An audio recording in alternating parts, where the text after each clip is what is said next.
more than any other wine region in the world, Burgundy is defined by really strong, powerful hierarchies.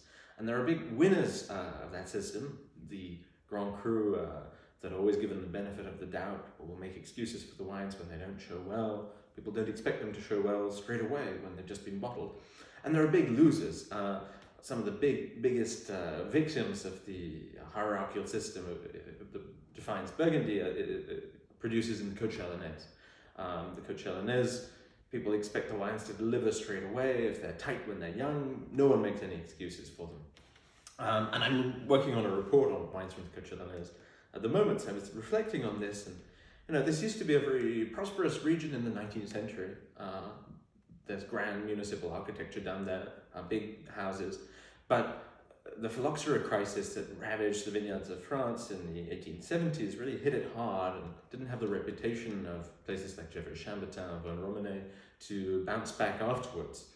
And what really happened was a sort of vicious cycle was established whereby the wine's relatively modest reputation encouraged producers to seek to produce volume rather than quality, mechanical harvesting, cutting corners, high yields, chemical farming, fertilizers, and in turn, short élevage, rapid turnover of the wines within a year of the vintage for cash flow. And in turn, this reinforces the consumer perception that the wines are rustic or they don't age well. And it really takes crazy people, slightly crazy people, I think, to break through these very serious glass ceilings that producers down their face. And thankfully, we have producers like that.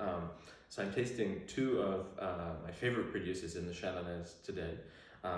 First, a Rouilly Grassigny from Vincent Doré-Chantillard, and then a Clos des Barreaux from Bruno Laurençon. And these guys are both immensely passionate. The standard of viticulture that they achieve down there is higher than you'd find in many, many places in the Côte d'Or.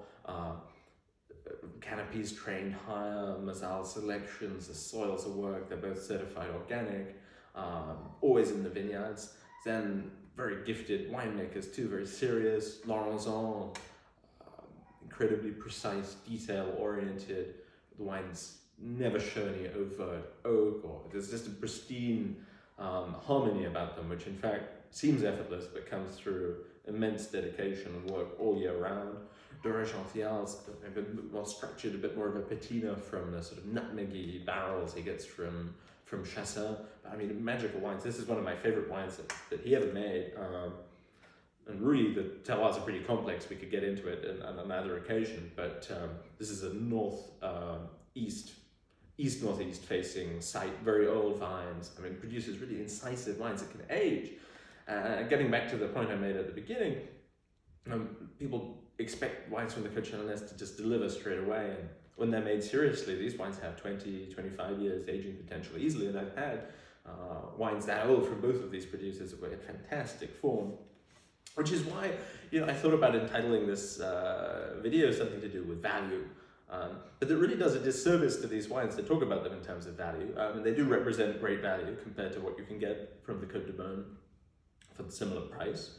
They're not inexpensive, and they shouldn't be, and they really deserve to be taken seriously in their own terms and not, thought about as poor man's Puligny. These are very serious wines from different terroirs that are interesting and worthy of some sort of serious attention. So we're all much better off in the wine world and in Burgundy for people like this who are prepared to fight for what's possible in these neglected appellations. So here's to them.